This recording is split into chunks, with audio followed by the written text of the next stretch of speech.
Alô amigos, boa tarde. Hoje é dia 9 de janeiro de 2020.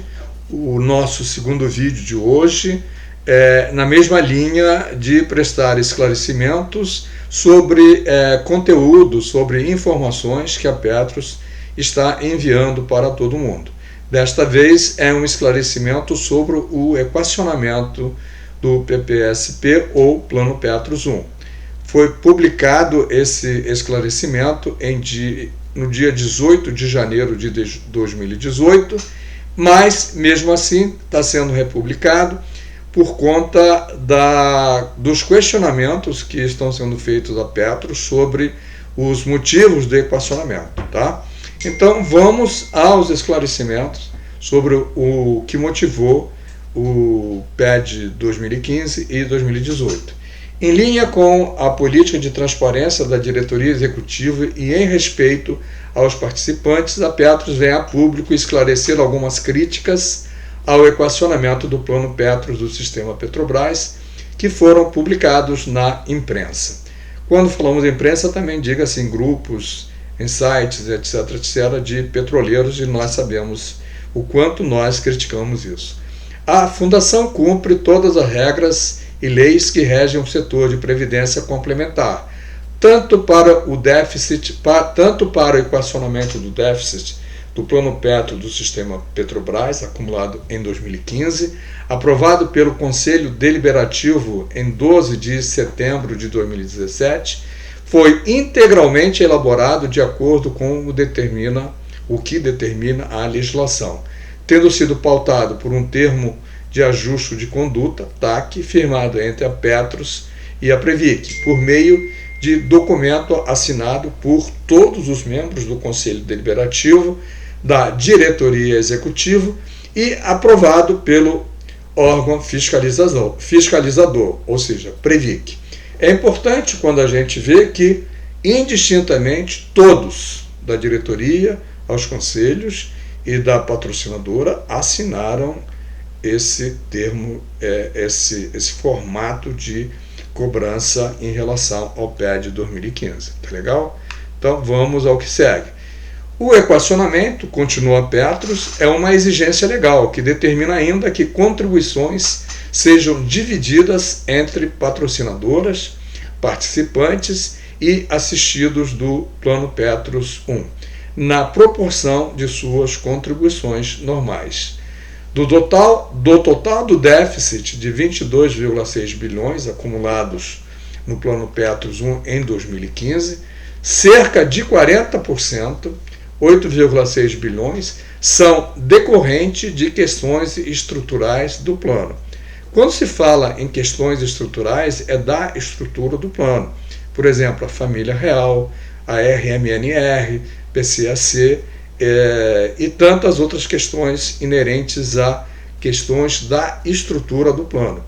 E aí ele vai dizer algumas. A mudança de perfil familiar, que levou em conta mudanças ocorridas na composição das famílias de participantes, o aumento da longevidade, novos casamentos que geraram mais dependentes, e uma delas representando 5,2 bilhões da composição do déficit. O restante foi causado pela conjuntura econômica negativa, que teve impacto sobre os ativos em 2015 e por investimentos que, independentemente da conjuntura, tiveram problemas de estruturação e não geraram o resultado esperado.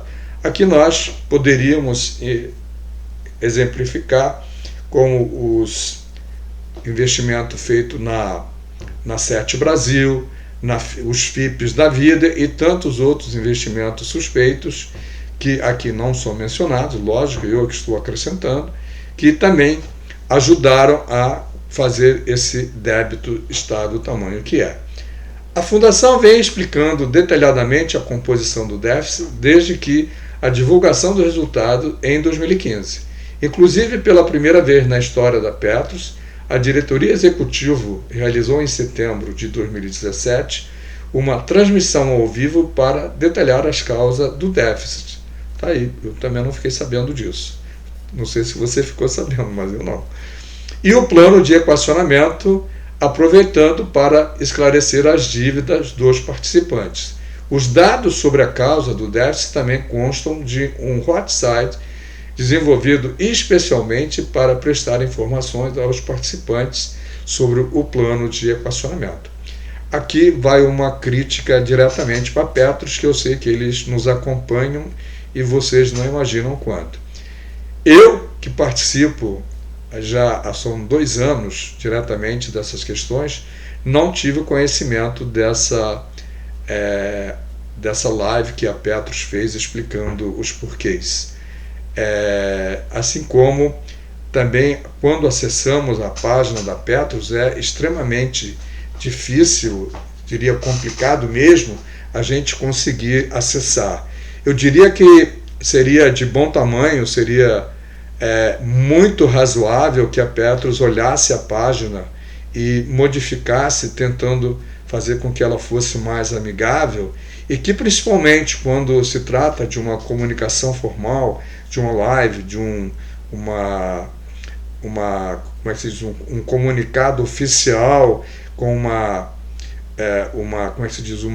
transmissão ao vivo feito pela própria Petros, que nós fôssemos informados antecipadamente, como aconteceu recentemente, inclusive. Essa é uma boa prática e deve ser mais praticada, porque é assim que nós tomamos conhecimento, não somos surpreendidos e podemos acompanhar o que acontece de fato com a Petros. O mesmo conselho, em termos de transparência, vai para os conselheiros eleitos e os conselheiros indicados pela Petrobras. Afinal, o fato de serem indicados pela Petrobras não significa que eles devem trabalhar contra a gente. Eles devem trabalhar, tanto os indicados quanto os eleitos, em favor da Petros, em favor do plano. E não seria nada demais que eles fizessem as explicações, como agora pelo menos um novo conselheiro já começou a fazer esse trabalho de divulgação do que acontece durante as reuniões. Não que os antigos não fizessem, vamos deixar isso bem claro. Os antigos sempre dizem que tem o hot site Conselheiros da Petros, onde tudo é colocado ali. Uma coisa a gente aprende na Petrobras, que é o seguinte: informação disponibilizada não é informação conhecida. Por isso eu fiz questão de ter esse canal de comunicação com vocês todos, exatamente para que vocês pudessem saber em tempo real o que acontece.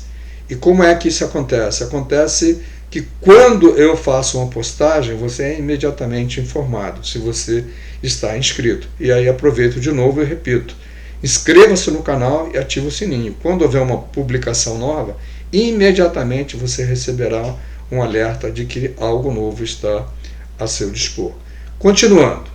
Apesar de não haver exigência legal, devido à grandiosidade do PPSP e por uma decisão de governança, todos os cálculos atuariais do plano são elaborados por consultorias externas especializadas em ciências atuariais e validados pela equipe técnica da Petros. Os cálculos atuariais também são validados por empresa de auditoria externa que acompanha o balanço da fundação. Cabe destacar que não houve qualquer ressalva da auditoria externa em relação ao balanço de 2015 e em relação ao cálculo atuarial. Aqui uma crítica que eu não sei se a época que isso foi escrito já existia a CNPC 30, onde diz que qualquer cobrança de déficit precisa ser feito um levantamento técnico por empresa especializada, independente, ser apresentado ao Conselho Deliberativo, ser aprovado, ser endossado na diretoria executiva e aí só então mandado à Previc e a Previc concordando então cobrar. Não creio que isso seja assim tão claro quanto está na declaração que a Petros faz formalmente. Talvez na época a CNPC 30 não existia, é uma questão só de ver a data em que isso foi feito e quando saiu a CNPC 30, que regula essa questão e diz que não basta simplesmente o atuário da Petros, por exemplo, fazer o cálculo. Não. Uma empresa independente técnica especializada deve fazer, corroborar ou não corroborar com o que foi feito pela própria Petros e emitir um relatório dizendo se concorda ou não concorda e dizer por quê. Legal? Então vamos aqui esclarecendo à medida que as coisas vão aparecendo. Da década de 80 até 2014, a Petros dimensionava os compromissos futuros relativos aos pagamentos de pensões utilizando premissa de família média padrão, que tomava por base a média dos compromissos com herdeiros em função da idade de cada participante, atualizada pelo aumento de expectativa de vida, sem considerar reais mudanças ocorridas na estrutura familiar dos participantes ao longo de todos esses anos. Em 2015, para que esses compromissos futuros fossem dimensionados, eu diria redimensionados, considerando a composição familiar atual, o Conselho Deliberativo da Petros aprovou a substituição da metodologia de cálculo da premissa referente ao perfil familiar. Com isso, a Fundação passou a utilizar como base de cálculo o retrato do próprio cadastro dos assistidos do plano em 2015, que havia passado por atualização entre 2013 e 2015 e foi, inclusive, atestado por consultoria externa. Todos, indistintamente, todos os conselheiros da Petros eleitos sempre reclamaram isso e sempre não aprovaram muitas das questões que a Petros aprovava com voto de qualidade, exatamente por conta de uma das questões era exatamente a questão da família real. Felizmente foram atendidos, mas existem muitas outras coisas que não foram feitas porque a Petros decide sempre com voto de qualidade. Continuando, o recadastramento e equacionamento são processos distintos e independentes, nenhuma dúvida. O equacionamento se refere ao tratamento de um resultado posicionado em 2015 e de um amplo conhecimento desde a divulgação em julho de 2016 do balanço contábil referente ao exercício anterior, e sua implementação é uma exigência da legislação vigente. Tranquilo. Além disso, ficou estabelecido por meio de um TAC, termo de ajuste de conduta, um cronograma que precisa ser cumprido, independentemente do equacionamento. Em 2017, foi iniciado o recadastramento, que não altera o valor a ser equacionado, referente ao ano 2015. A alteração do índice de correção dos benefícios pelo IPCA, realizada em 2006, 2007 e 2012, englobou os participantes que optaram pela repactuação. Não podia ser diferente. Medida que contribuiu para mitigar o desequilíbrio que já estava ocorrendo no PPSP, uma vez que o reajuste dos aposentados era calculado pela tabela salarial do ativo. Isso é mais ou menos verdade, né? Porque não foi assim que funcionou nos últimos anos. Em momento algum, a Petros garantiu que, ao optar pela repactuação, os participantes ficariam isentos de uma eventual necessidade de equacionamento do futuro, como essa que está ocorrendo agora, inclusive porque o déficit acumulado no PPSP em 2015 decorre de outras questões que não guardam qualquer relação com o processo de repactuação ocorrido no passado.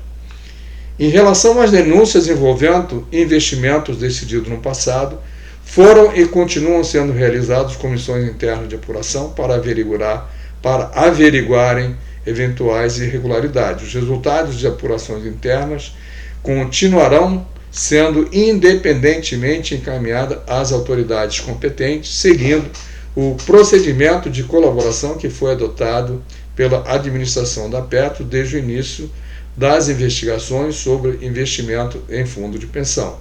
Também foi solicitada à Comissão de Valores Mobiliários, CVM, a abertura de 7 processos investigativos sobre eventual atuação irregular de administradores e gestores de fundos estruturados. Além disso, está em andamento, com o suporte de um escritório de advocacia contratada, um estudo sobre a situação de ex-dirigentes em eventuais prejuízos gerados à Fundação durante o seu mandato. Se for verificado o vínculo entre a atuação e o prejuízo, a Petros ingressará com processos de responsabilização de ex-dirigentes no intuito de buscar ressarcimento e de defender a imagem da instituição.